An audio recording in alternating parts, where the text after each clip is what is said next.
Hey everybody, it's Alfred Parsard Jr. back with another edition of the Metropolitan Report. And before we begin today's report, I would just like to remind everybody to go down below, hit the subscribe button. That way, every time there's a new video or some new type of content here on the channel, you'll be one of the first ones to be notified about it. Also, if there's anything that you liked or didn't like about this podcast, this video, or anything I say overlooked, or that you agree or disagree with, let me know in the comments and sound off down below. And most importantly, if you know any other Mets fans or just folks who like baseball in general, send this podcast their way. Again, I want to thank everybody for their support. So, today on the program, we are going to be joined by Mike Guido of the Gryd Network. He's one half of the Bicoastal Baseball podcast, folks. He'll be stopping by to talk about the upcoming Subway Series that starts tonight at 7 p.m. in the Bronx. Mets are playing the Yankees. We're going to talk about this Pirate series that occurred earlier in the week, and we'll talk about some miscellaneous Met news. So, first thing is first, ladies and gentlemen, the Mets won a series against the Pittsburgh Pirates this week. They played them on Monday, Tuesday, and Wednesday, remaining in first place going into this weekend. The Mets won on Monday by a score of 4-3. They won on Tuesday by a score of 2-1, a game that I had high expectations for the Mets offense. They won, but they didn't win in the fashion that I would have thought. And then in the finale on Wednesday in the rain, they were shut out by the Pirates 4-0. Now, I want to bring up something very, very interesting here. The Mets may have won this series, but they were outscored by the Pirates. The Mets scored 6 runs in this series. The Pirates scored 8. So the Pirates scored 2 more runs than the Mets did for the series, and the Mets still won the series. That's just a testament to the pitching that this team has. Of course, we look at the box scores for the Mets. The starter on Monday was David Peterson. He pitched 6 innings. He gave up 2 runs. The bullpen held solid. Between Jose Buto, Dedniel Nunez, and Huascar Brazaban, neither man gave up an earned run. Then we go over to Tuesday. Kodai Senga was the starter on the hill for the Mets. Kodai gave up 1 run in 5 2/3 innings. The other run, oh no, that was the only run that they scored. It was a 2-1 ball game. Reed Garrett, Max Kranick, Ryan Stanek, and Edwin Diaz all did not give up anything. And then, of course, Clay Holmes, responsible for all 4 runs that the Pirates scored on Wednesday. Uncharacteristically, he gave up 2 2-run homers. Outside of Clay Holmes' performance, Genesis Cabrera, 2 innings, no runs, and Dedniel Nunez, 1 inning, no runs, which is good for Dedniel, as his ERA, which started this season at 81, has gone down to 10.13. So it's very weird because this was a series in which the Mets did not dominate. The offense did not click at all. And somehow, again, it's very rare for a team to be outscored by the opposition and still win the series. Granted, it's only 2 runs, but the Mets, they they have a -2 run differential in a series that they win. That is insane. You want to talk about standout offensive numbers in this series? Francisco Lindor actually had a good series. The first game of the series, he had a 3-hit game. The second game of the series, he had an offer.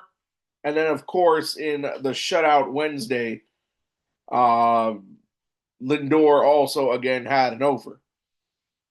But, you know, it's weird because the Mets, here's the one constant about the Mets. Their pitching all year has been very good. The Mets pitching, say what you will about the names, they don't have any marquee names. Look at their starting rotation: Kodai Senga, Clay Holmes, Griffin Canning, Tyler McGill, David Peterson. Not a single superstar in that rotation. Then you want to look at their bullpen. Now, I know we lost A.J. Minter, we lost Danny Young, but you want to look at the bullpen. The bullpen, outside of Edwin Diaz, no marquee name. Ryan Stanek has been up and down, struggling in high leverage situations. But other than that, Brazaban has been a bright spot. Max Kranick has been a bright spot.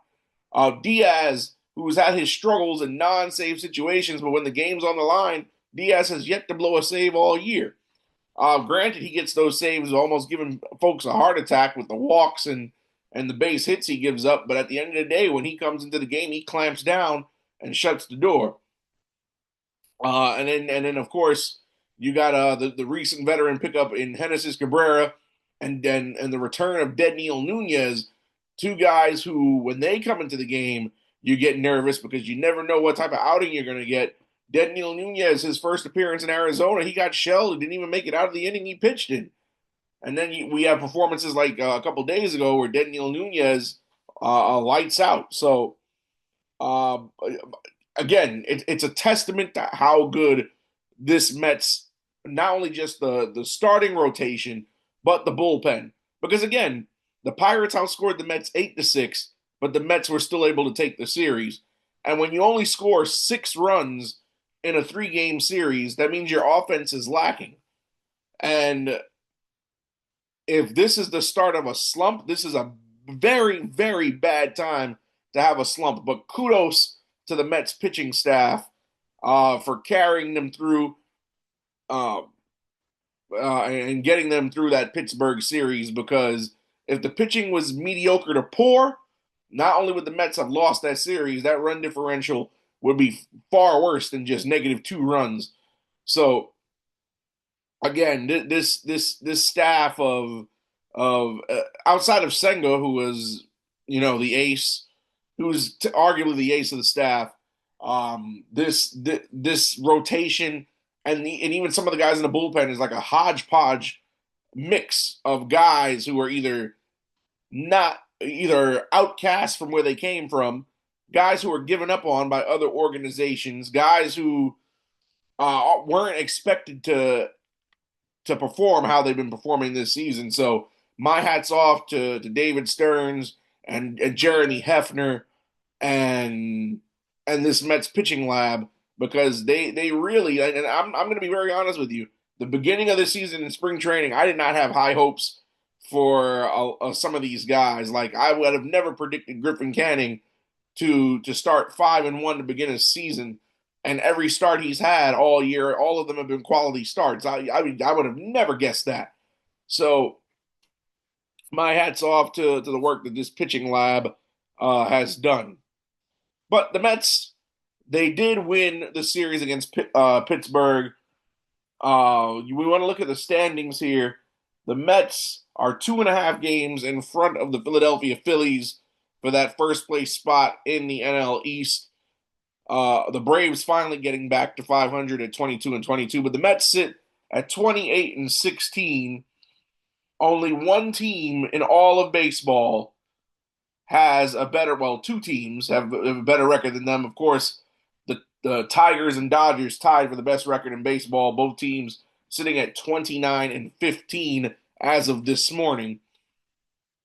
But it's been a great season so far for the Mets, but the biggest test so far of the season is upcoming against the New York Yankees. They are in first place in the AL East. We're going to have Mike Guido, one half of the Bicoastal Baseball podcast on the Gryd Network, our friends at the Gryd, shout out to them. He'll be here momentarily to discuss the Subway Series with me. But before we get to the Subway Series, just a bit of transaction news here. The Mets have made a trade. They have acquired relief pitcher Jose Castillo from the Arizona Diamondbacks. This trade was completed late last night. Was completed around about 11:30 p.m. last night. Of course, the Mets had an off day yesterday, but Jose Castillo has been acquired from the Arizona Diamondbacks. So far this season, he's appeared in 5 games, win-loss record of 0-1, ERA of 11.37. He's pitched in 6 1/3 innings with 3 strikeouts. Lifetime, Castillo, 45 appearances. He has a win-loss record of 3-4. lifetime ERA of 5.21. He's pitched in 46 and two-thirds innings in his career with 58 strikeouts. In a corresponding move, the Mets did put Castillo on the 40-man roster. The Mets have designated pitcher Kevin Herget for assignment. Herget only appeared in one game this season, allowed one run on three hits in the lone inning he pitched. Of course, Herget was a prospect in the Mets farm system. Of course, he wasn't a big prospect. Again, Herget only appearing in one game. But it's funny to me because, of course, the Mets need bullpen help. They do need a lefty. So I guess they got one out of the bargain bin because Arizona designated Jose Castillo for assignment. The Mets only exchanging cash for Castillo. They didn't send any other players, no prospects, nothing over to Arizona. And Castillo comes cheap. Again, traded for cash. The Mets, now that Danny Young and AJ Minter went down, they needed a left-hand pitcher. So this could be a corresponding move. I don't particularly like this move because just like with Jose Urena, who is now a member of the Toronto Blue Jays, we let him go earlier. Another pitcher acquired who had a high ERA. The Mets, prior to this move, only had one lefty in the bullpen. That was Genesis Cabrera. So now Cabrera will be joined by Castillo. But, I mean, I guess taking in a total of Castillo's numbers. Now, granted, his ERA is over 11 right now, but lifetime, he has that ERA over 5. I don't necessarily like this move, but I understand why the Mets did it. You cannot go with a bullpen with only one lefty arm. That's begging for disaster, especially because if there's a game where Cabrera is unavailable and you need to put in a lefty for strategy, you have nobody else to go to. Of course, the Mets had two lefties to start the season with Young and Minter, who are both done for the year. But the thing about Castillo, why I don't like this move, his best season was his rookie season. He made his major league debut in 2018 with the Padres. He went 3-3 there with an ERA of 3.29. He then pitched one game in 2019 where he had no ERA. He only pitched two-thirds of an inning that year. He missed 2020 and 2021. 2022 had an ERA of 9. In 2023 had an ERA of 108. I'm not even kidding, folks. The man had an ERA of 108 in 2023 with San Diego. He made one appearance, pitched a third of an inning, and gave up 4 runs on 2 hits in 23 pitches thrown, and now 11.37 so far with the Diamondbacks this year. Again, Jose Castillo hasn't had a good season since 2018, his rookie year, so hopefully the Mets could get him in that pitching lab with Hef and do something with him. But I don't like this move. This guy has horrible career numbers. He has ERAs respectively of 3.29, 0, 9, 108, and now 11.37.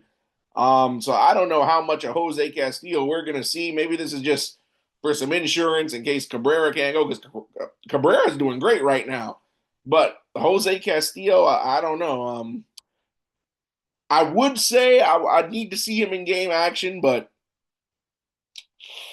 I don't think him being in game action would help us much. But yeah, Jose Castillo, the newest member of this Mets bullpen, and again, traded from Arizona. He was DFA'd by Arizona and traded to the Mets for cash considerations. So that is that. Not much else to report on the Mets. On the report here. Again, the biggest story: the Mets go to the Bronx. Juan Soto is going to return to the team he left after last season, and that being the Bronx. But before we get into that, little injury update. Paul Blackburn on the rehab. Of course, we talked about Blackburn on the last report a couple of days ago. Blackburn with right knee inflammation, which came at the tail end of spring training. Blackburn has now made 4 minor league rehab starts, and he is tentatively scheduled for 2 more. And again, he will be pitching in Double-A Binghamton this weekend, and he'll be joining the big league club at some point afterward. Update on Ronnie Mauricio, who we also spoke about on the last report. It has now been confirmed by David Stearns that after he completes his rehab assignment for the recovery from the torn ACL in January of 2024, Mauricio, who has been on rehab assignment since April 27th, will be optioned to AAA Syracuse once his rehab stint is over. So it is confirmed. Mauricio, once he is deemed fully healthy and ready to go, he will be in Syracuse and not Flushing. I'm okay with that move. Of course, Ronnie Mauricio, there's just nowhere to put him. You got Vientos on third. You've got Luis Angel Acuna or Brett Beatty or Jeff McNeil at second, and Lindor, of course, has the flag planted in the ground at shortstop, so there's no putting him there. Mauricio is just going to be in the type of situation where he'll get called up if we need him. When I say if we need him, that means if an injury occurs. But other than that, yeah, that's just about it. So, yeah, so that is the injury update. All right, folks, we're going to take a short break here. When we come back from the break, we will be joined by Mike Guido of the Bicoastal Baseball Podcast on the Gryd Network. Check out the Gryd Network on YouTube. Those guys, they cover a lot of They do cover baseball with Bicoastal Baseball, but they also talk basketball, football, anything that you're into. Check out the Gryd Network, which I am a contributor on as well for the 8 o'clock spot sports debate game show. Good stuff there. And after I talk with Mike Guido, that'll be it. We'll wrap the show up. So in case I don't get to say it then, I'll say it now. Let's go Mets. Keep supporting, share this podcast, and on the flip side of this break, I'll be joined by Mike Guido. Hey, what's up, guys? Pete Alonso here from the New York Mets, and I'm here with Alfred, and I just want to say thank you so much to all you guys for listening to the Metropolitan Report. It's a really awesome show. You got some great insight on Mets baseball, and it's a great place where Mets baseball is talked about, and we got a lot of really fun stuff coming up this year, and a lot of really great things coming from this team in the clubhouse, and I'm really, really excited to keep the ball rolling, and it's been such a fun season, and I'm really thankful for everybody coming out to the ballpark and supporting us, and it's just been absolutely tremendous. So thank everybody for listening to the Metropolitan Report, and Alfred, keep doing your thing, and as always, LFGM. Ladies and gentlemen, joining us for the first time ever in the history of the Metropolitan Report, we have a guest, and it'll be none other than my good friend and Yankee fan. He is one half of the Bicoastal Baseball Podcast, host on the Gryd Network. Ladies and gentlemen, Mike Guido. Alfred Parser Jr., it is going to be bad blood between us this weekend, my friend. Bad blood. Yes, it is, because this weekend it's going to be the Yankees and the Mets in the Subway Series. And, Mike, it's a couple of interesting storylines going into this series. Of course, it's going to be Juan Soto's return to the Bronx, which is going to be very interesting. We'll talk about that in a second. It's also going to be the first time since 2022 where the Subway Series is going to be 6 games split into 2 3-game series, 3 in the Bronx, 3 in Flushing for the first time since 2022. Each of the last 2 seasons, it's been 2 games in the Bronx, 2 games in Flushing. As we saw last season, the Mets swept the Subway Series, both in Flushing and in the Bronx. Yep. But this Mets is a different team now. Of course, Juan Soto was on your side. He's now on our side this season. But both teams are in first place. The Yankees are in first place in the AL East. The Mets are first place in the NL East, to the shock of some, I know. But what do you expect out of this series, first off? So I think here's the thing. I think that there's a real chance that this is a more offensive series than a focus on pitching and defense, right? The strength for the Mets this year so far, and Alfred, obviously, you know this, the strength of the Mets so far has been the performance of their pitching staff, especially in their starting rotation, right? And they're throwing three good starters, or at least three starters that are having good years at the Yankees this weekend. Tyler McGill, um, it'll be Griffin Canning, and then it'll be David Peterson. David Peterson. Right. So the Yankees, they'll be throwing Carlos Rodon. If I'm not mistaken, it'll be Clark Schmidt, and then it'll be Max Fried. So, but here's the thing. I think that there's an opportunity for this series. Again, they're playing at Yankee Stadium, where it's a much more hitter-friendly ballpark. And the Yankees have been playing really, really well offensively over the past week or 2 weeks. So I think that there's a chance that home field kind of gives the Yankees a bit of a boost. But I also think that Juan Soto returning back to Yankee Stadium might give him a little bit of a jolt. I think that's going to be something that could amplify his game a little bit. He's hitting in a more familiar stadium, a stadium that he had a lot of success in last year. So it would not surprise me if, even though the pitching matchups have been fairly good in this Subway Series, it wouldn't surprise me if we saw some offense take the lead here. Well, yeah, and it's interesting you mentioned the offense because, as you mentioned before, and as I've been saying on this show for the last couple of months, the Mets' strength is their pitching. They have a top-rated bullpen. They have a top-rated starting rotation.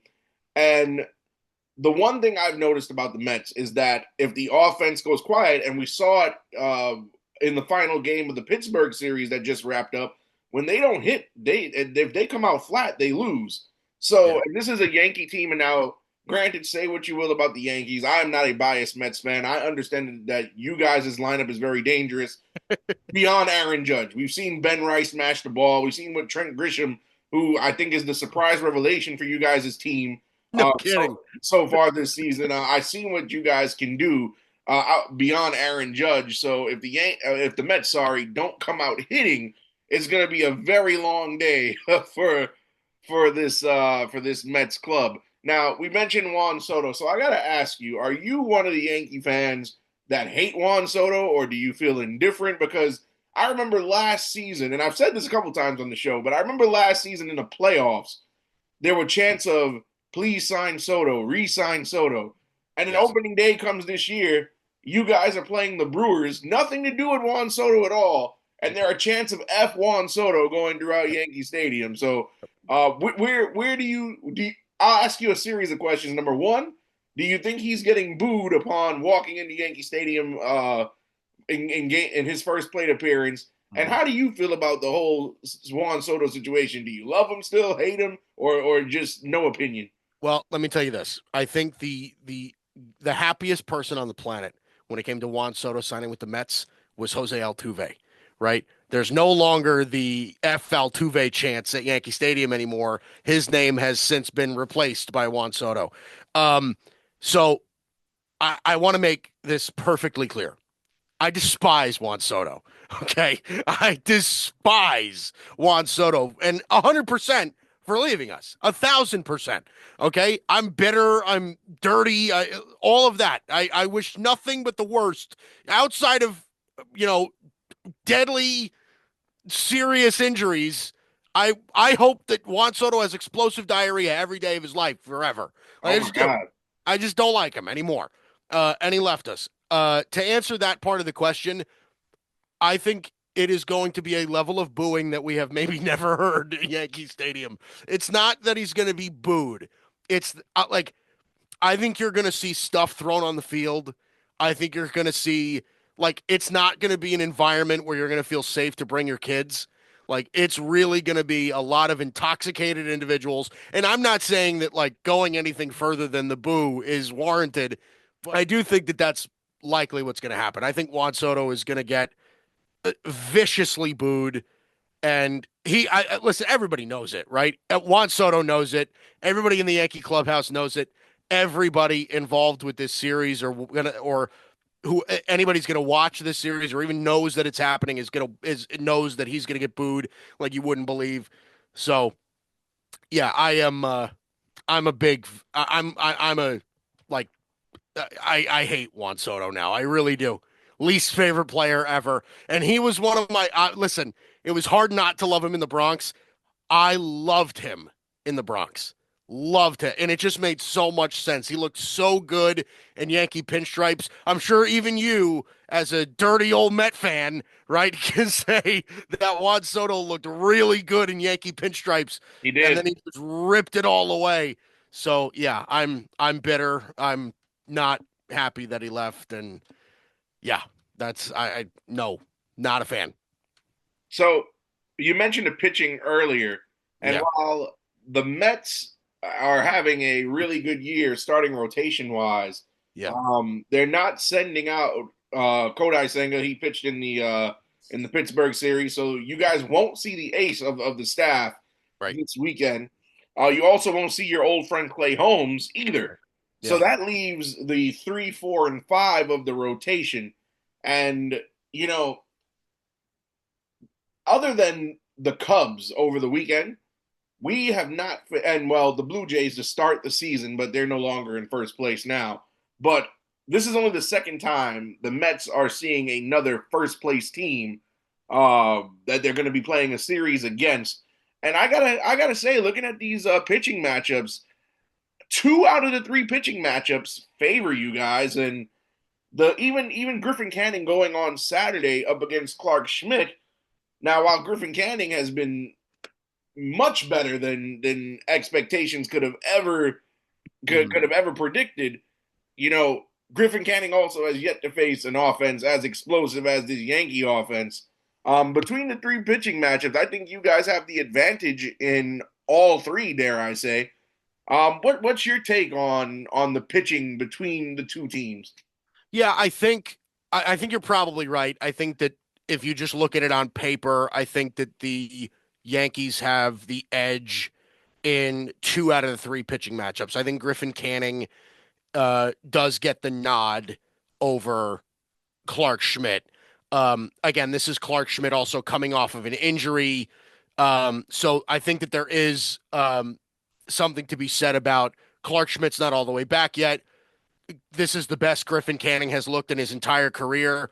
I'm actually trying to look at what Griffin Canning's career numbers are. Here we go. So Griffin Canning has a let's see can I see it? Can I see it? Can I see it?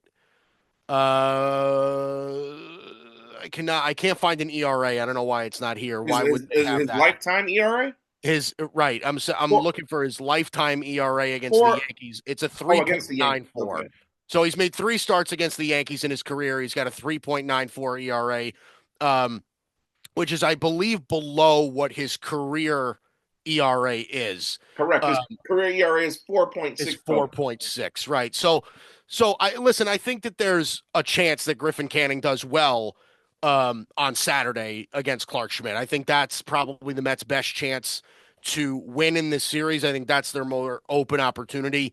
But I also want to throw out there that Carlos Rodon is perfectly capable of letting a game get away from him very, very early. Now, he's been very good over his past few starts, over his last few starts.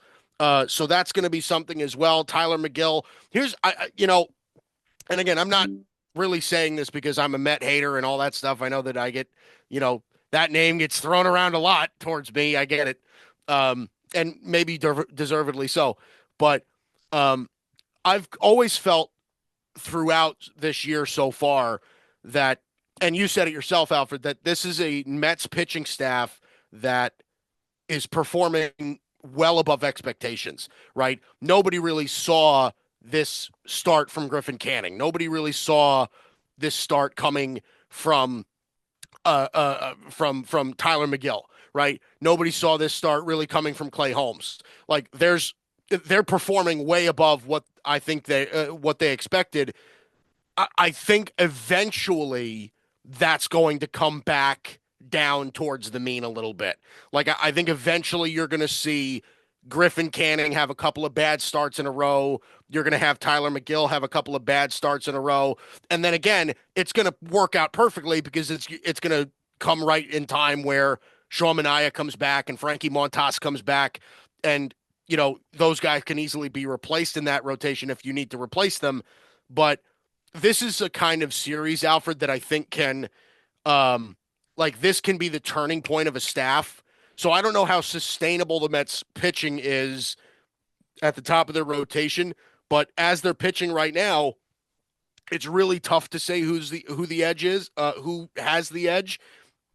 I would say the Yankees right now. But listen, if the Mets keep continuing to pitch the way that they've been pitching, then it's kind of hard to go against that. The Mets have had the best starting pitching ERA in baseball since the beginning of the season. So, that's something that you really can't throw out as if it doesn't matter. All right, one thing I gotta ask you: you guys' new closer, Devin Williams. A lot of people say Pete Alonso broke him in in the postseason last season. Yep. Are you worried that should he come into the game with a lead, that he might chalk one up and blow the game? I mean, I'm kind of worried about that anyway. Yeah, listen, I've definitely reached the level of legitimate concern when it comes to Devin Williams because, we know what he's capable of, right? We know that he's capable of being a top 2, 3 closer in the game, maybe even top 1 closer in the game. I do think that there might be some scar tissue that kind of carried over into this season. But yeah, it's just his stuff just doesn't seem right. And I think what Aaron Boone did, the decision that he made to take Devin Williams out of the closer role for now, put Luke Weaver in, I think that was a smart move, at least temporarily, just so that he can pitch in lower leverage situations. He's not pitching with the game on the line all the time.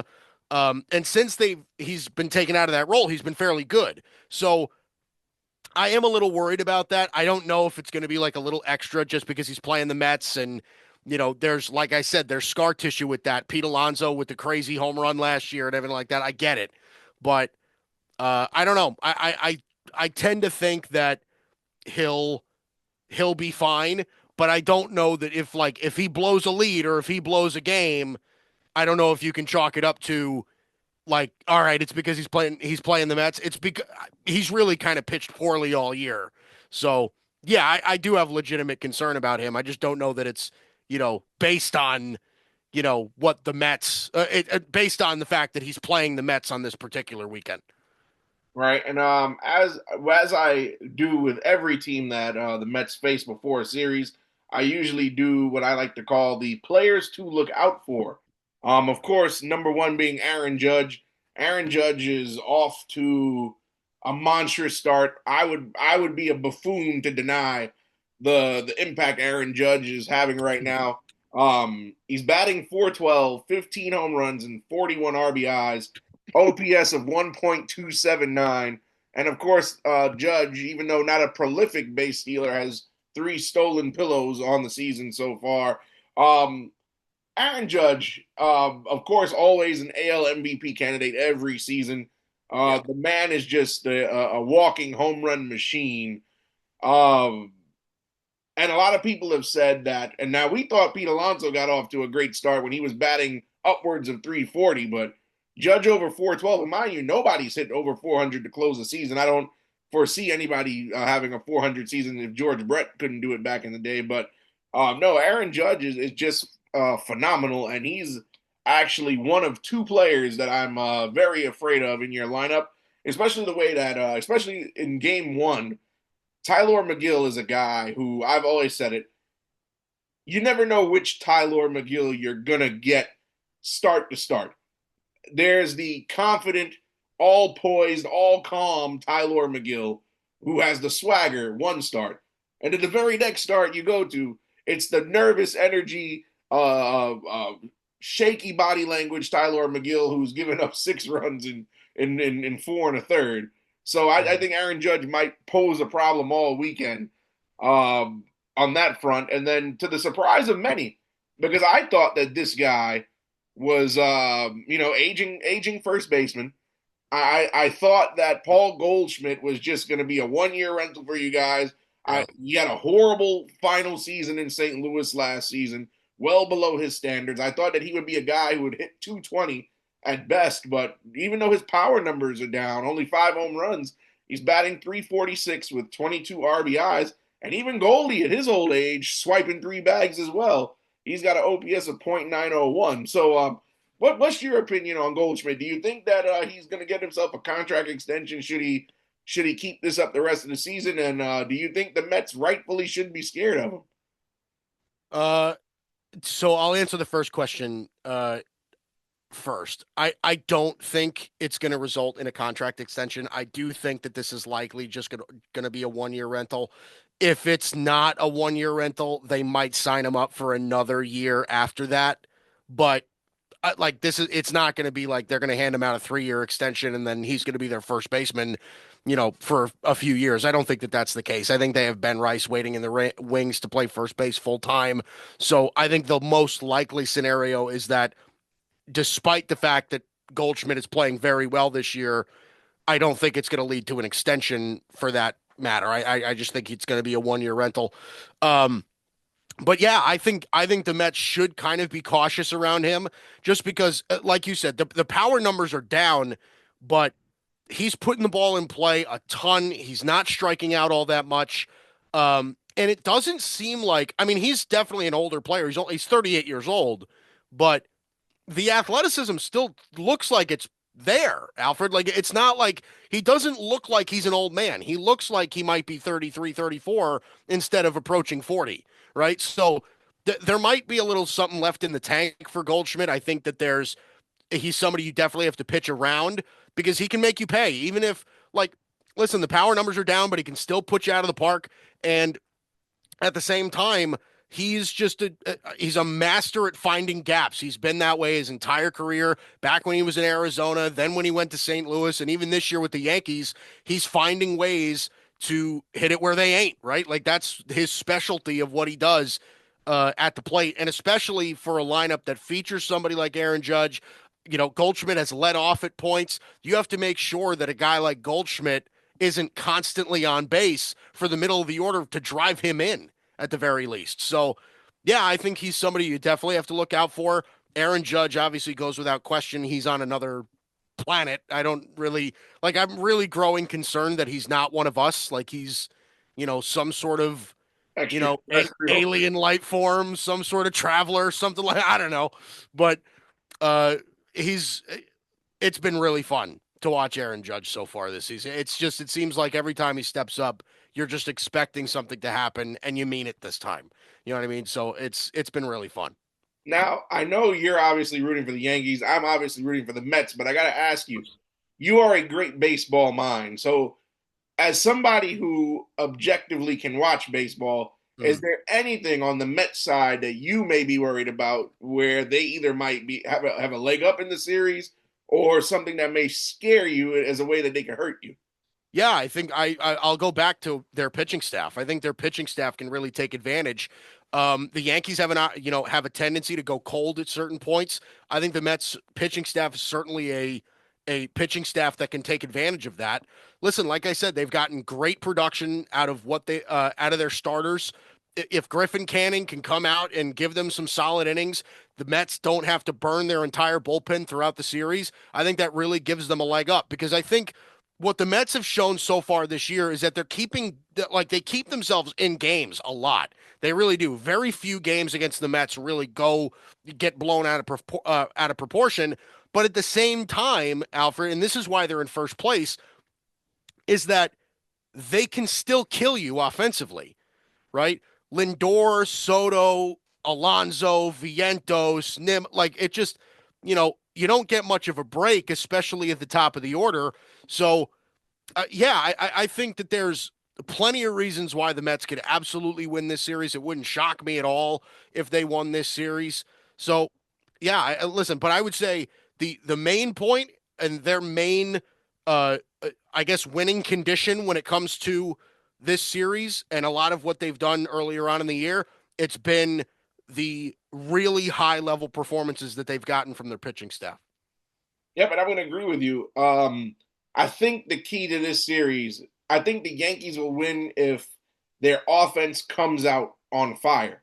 Yeah. Because you guys, and we saw it in the opening series against Milwaukee with that 20-9 win.